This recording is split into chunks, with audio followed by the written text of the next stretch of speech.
Kailangan natin makita yung real numbers, saka natin balikan bakit ang tingin namin yung 11 ay nango-11. So, what's the real numbers? 7%.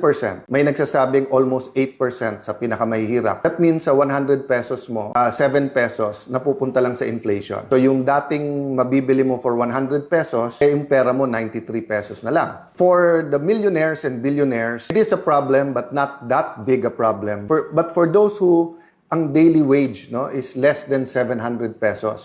First of all, usually ang trabaho computed a little bit over 20 days. Pero 30 days mo na.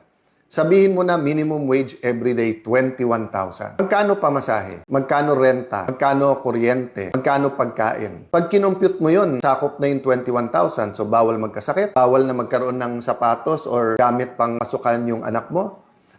Bawal na magkaroon ng weekend man lang na makakain man lang ang pamilya together. Bawal manood ng sine.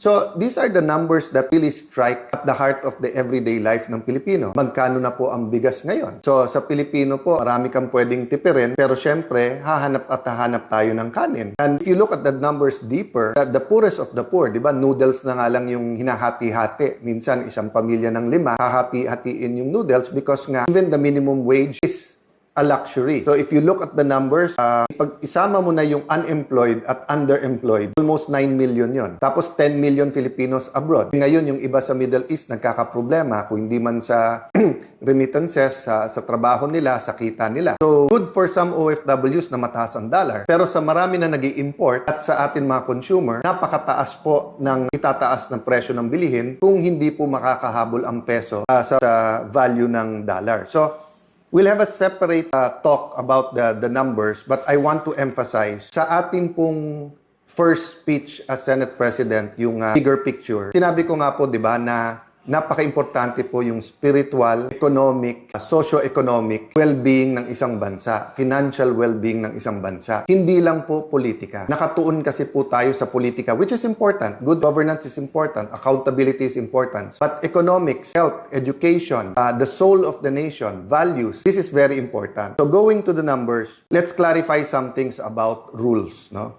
Sa rules muna mismo ng Senate, nakalagay doon, simple majority can amend. Again, emphasize ko kasi binabaliktad ng ating kaibigan ni Senator Lacson. Sabi niya, okay lang pag-usapan yung rules, wag lang i-railroad. Wala pong railroading. Ang sinasabi po kasi niya, nasa committee yung rules. Ang plenary po, or yung plenaryo, ay mas powerful sa committees. Ang mga committees, parang bowl po yan. Pwede mo ilagay dyan, tapos iproprocess sa bowl, or pwede mong tanggalin, ilipat sa bowl, or dalin sa plenary. Ang rule po ng Senate, hindi po kailangan dumaan ng katulad po ng pinagdadaanan ng bills. Kasi ang bills po nasa Constitution may first, second, third reading. So we were not violating any rule. And in fact, May 11 pa nag-start yan. So nagsasabing nagmamadali kami.